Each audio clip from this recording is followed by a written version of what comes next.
भोले बाबा ने बताया, देवी हम उस दर्शन को, उस दर्शन की छवि को चित्त में धारण करके धन्य हो गए, कृतार्थ हो। हमने तो भगवान से प्रार्थना की थी कि माता बाधा बन रही है, व्यवस्था बाधा बन रही है, आप ही कुछ कीजिए। तो राम लल्ला ने रोना प्रारंभ किया। अब राम भद्र कभी रोए नहीं, पर क्यों रो रहे हैं? सभी व्याकुल हुए थे, आकुल हुए थे। कोई नजर लग गई, नजर उतारो, गुरुदेव को बुलाओ। गुरुदेव ने कहा कि कोई पुकार रहा है इन्हें और ये पुकार रहे हैं किसी को, बाधा मत बनो, आने दो, जो आता है उसे आने दो। बहुत सारी दासियों ने बताया, माते एक बड़े ज्योतिषी आए हैं, वो सब बता देते हैं, तो जाओ उनको पूछो। वो झारा लगाना जानते हैं, नजर लग गई मेरे लाल को, झारा लगाना जानते हैं। और सदाशिव जोशी जी को पूछा अयोध्या वालों ने, क्यों बाबा झारा वारा लगाना आता है? बाबा उठ के खड़े हो गए, बोले हाँ हाँ झारा लगाना आता है, कौशल्या के लाल की नजर भी उतार दूंगा और मेरे मन पे जो दर्शन का भूत चढ़ा है उसे भी तो उतारना है।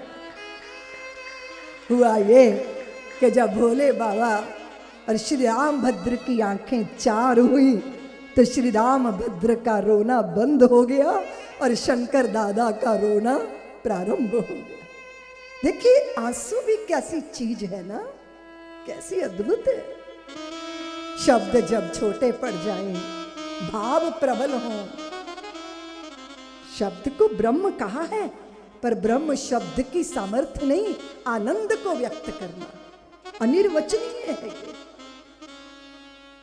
आंखें भर गई, आंखें भीग गई, व्याकुलता में भीगती हैं, आकुलता में भीगती हैं, दुख दर्द में भी भीगती हैं। नेह नाते छूट जाएं तो वियोग में भीगती हैं, प्रिय का संयोग हो जाए तो सुख में भीगती हैं। ये आंसू, ये आंखें तरल होती हैं, चित्त की दशा आंखों से पता चलती है। हमारे पूरे शरीर में जो मन है ना, उस मन का दर्पण ये आंखें हैं। और जब बड़े कुटिल होते हैं, कपटी होते हैं ना, उनकी आंखों में कपटता दिखती है, और जो सरल होते हैं उनकी आंखों में सरलता दिखती है। और जो कामी होते हैं, जिनमें काम वासना जाग जाती है, वो वासना उनकी आंखों।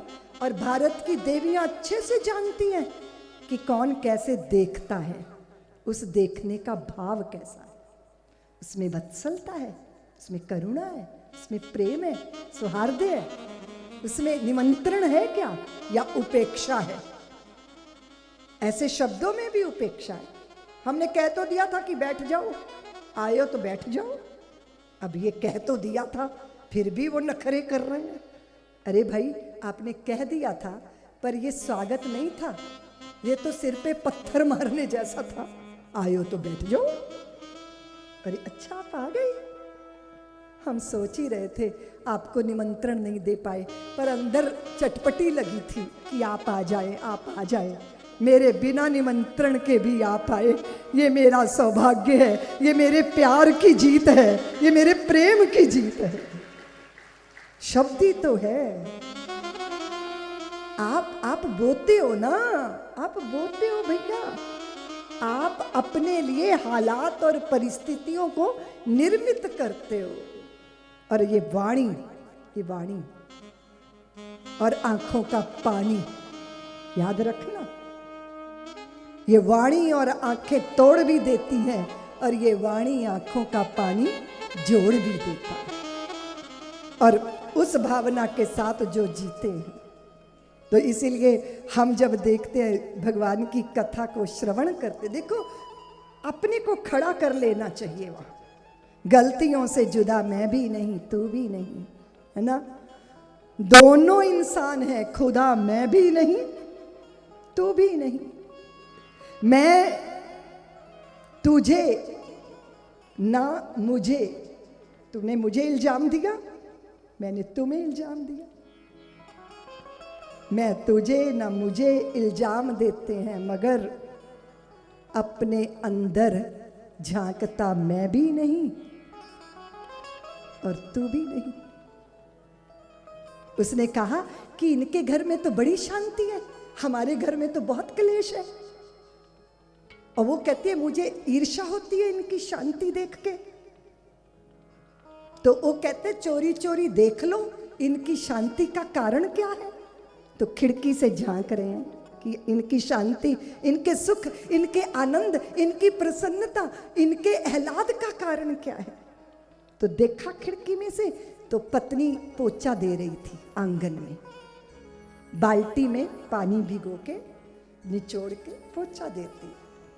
अब फिर क्या होता है कि इतने में रसोई में से कुकर की बिसल बजने की आवाज आती है। तो उस पोछे को, उस बाल्टी को वहीं छोड़कर वो रसोई में जाती है। इतने में उधर से पति उसके पुकारते हुए मुंह ऊपर किए आते हैं आंगन में और बाल्टी से टकरा जाते हैं, बाल्टी का पानी बिखर जाता है। इतने में पत्नी रसोई से वापस आती है और फिर कहती है क्षमा करिए, सॉरी डार्लिंग, मैं इसको बीच में रख के चली गई थी, मेरी गलती है। तो पति बोला नहीं नहीं नहीं, तुम्हारी गलती कहाँ है, मुझे भी तो देख के चलना चाहिए, मुझे भी तो देख के चलना चाहिए। तो वो जाके बताता है कि भाई क्या बात है वहाँ शांति का कारण। तो उसने कहा कि हमारे घर में क्लेश इसीलिए है कि हम दोष एक दूसरे में देखते हैं, उनके घर में शांति इसलिए है कि वो दोष स्वयं में देखते हैं, सामने वाले में नहीं देखते। गलत फहमियों ने कर दी हैं दोनों में पैदा दूरियां, वरना फितरत का बुरा मैं भी नहीं और तू भी नहीं, है ना। गलत फहमियां या दोषारोपण, एक दूसरे में दोष देखना। मैं बहुत बार सोचती हूँ, कदाचित बहुत बार ऐसी बातें मेरे पास आती हैं जो दूसरों के बारे में कोई कहता है। कभी कभी तो आप देखो, मेरी फिक्र देखा करो, कभी कोई किसके बारे में कुछ ने मुझे लिख के भेजता है ना, मुझे इतनी फिक्र हो जाती है क्योंकि मेरा जो मोबाइल है ना उस पर कोई लॉक नहीं है, हम कोई लॉक लगाते ही नहीं, और उस पर मेरा एकाधिकार नहीं, उसको तो कोई भी ले लेगा, कोई भी देख लेगा।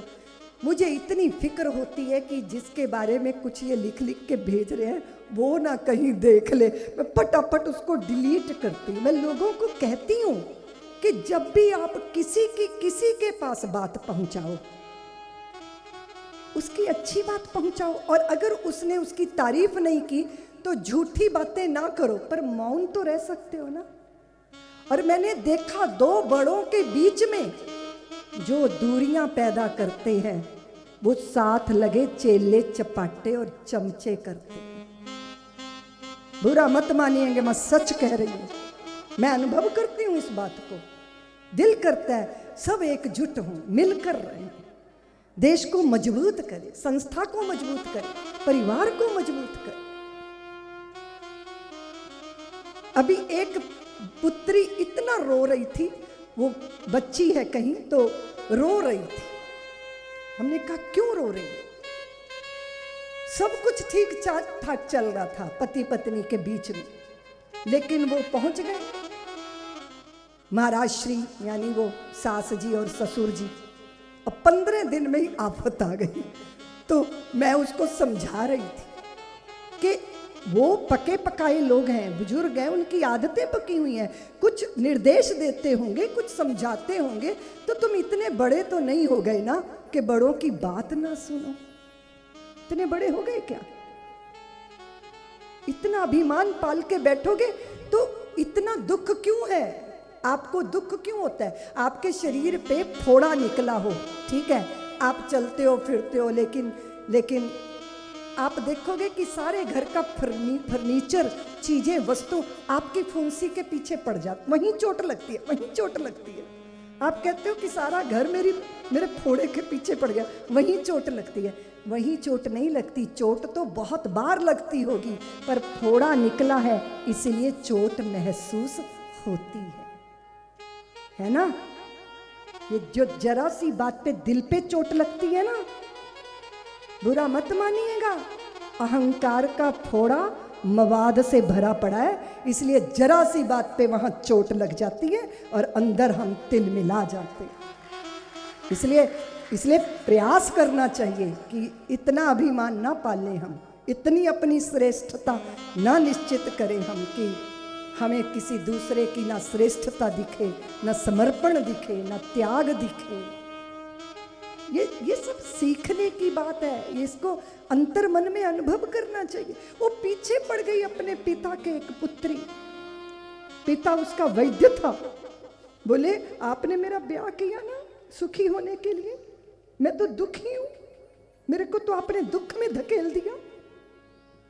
ये जो बुढ़ी मां सांस नहीं लेने देती, पता नहीं ये स्वर्गलोक कब जाएगी। आपके पास कोई दवाई तो होगी ना, दवाई दो वैद्य जी, पिताजी, इसकी बोरी बिस्तर बंधे इसका। पिता ने कहा बेटा ऐसा नहीं सोच, बोले वो मुझे टोकती रहती है, मैं बिल्कुल सब मूड अच्छा होता है, बस एक उसका शब्द ऐसा अंदर चोट करता है। तो उसने कहा देखो पिताजी, मैं ना सामान लेके आ जाऊंगी वापिस, अगर आपने मेरी इस बुढ़िया को निपटाने का कोई तरीका मुझे नहीं बताया। तो उसका वैद्य पिता, उसने उसको कहा कि 40 दिन की दवाई दूंगा मैं, ठीक है, धीरे धीरे काम करेगी, पर 40 दिन में कर देगी। यानी माताजी के लिए गरुड़ पुराण की तैयारी हो जाएगी। तो बड़ी खुश पिताजी। तो पिताजी देनी कैसे है? बोले देखो, पर शक नहीं होना चाहिए, क्योंकि दुनिया तो समझ जाएगी इसका बाप वैद्य, जरूर कुछ गड़बड़ किया होगा, तो तू अपना व्यवहार बदल ले, ठीक है। सुबह उठ के माँ को प्रणाम करना, सासू माँ को, उनका जलपान बनाना, और फिर दूध लाना, दूध में थोड़ा सा मिला दिया करना, रात्रि का भोजन बना के, और यहीं तक नहीं, रात को सासू माँ के पैरों की मालिश भी करनी है तुमको, और गर्म पानी की व्यवस्था भी रखनी है वहाँ 40 दिन में। उसने कहा बस 40 दिन की बात है, ये सब मैं कर लूँगी, जलपान भी कराऊंगी, रात का भोजन भी करवाऊंगी, सिर पे तेल भी लगाऊंगी, पैरों में मालिश भी करूंगी, रात को भी चरण चापू। बड़ी खुश है और रोज। और ये सासू माँ ने देखा, अरे आज इतनी सुबह जाग गई, सुबह सूर्य उदय होने से पहले, और जलपान। मेरी बहू कितनी सुपात्र है, मेरी बहू कितनी प्यारी है। पड़ोसियों को कह रही है मेरी बहू इतनी अच्छी है, सारे घर का काम देखती है, कितनी अच्छी। और सारा मोहल्ला उस बहू की तारीफ करने लगा, क्योंकि सासू माँ करने लगी।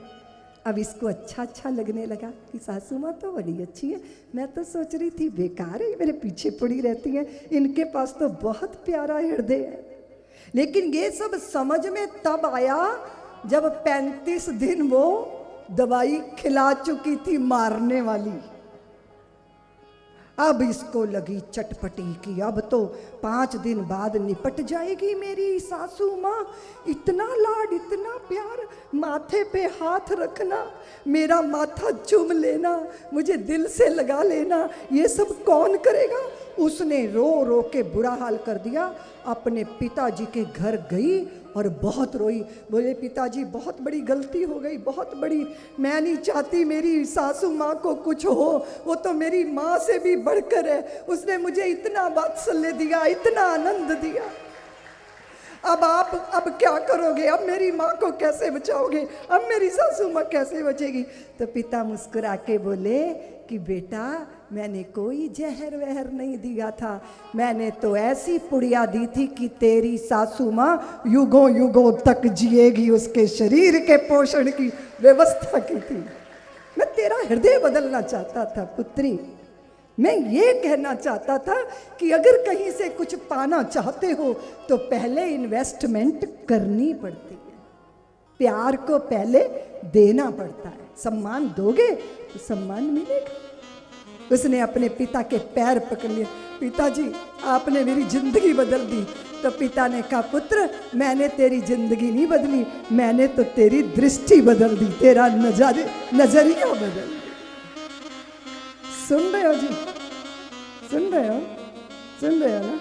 बात तो आंख के पानी की थी ना, आंख का पानी, ठीक है ना? व्याकुलता में हो, आकुलता में हो, दुख में हो, सुख में हो, अधीरता में हो, अश्रुधार बही। सब्सक्राइब करें साध्वी ऋतंभरा जी के YouTube चैनल को और हमारी वीडियोस को सबसे पहले देखने के लिए बेल आइकन को दबाना ना भूलें।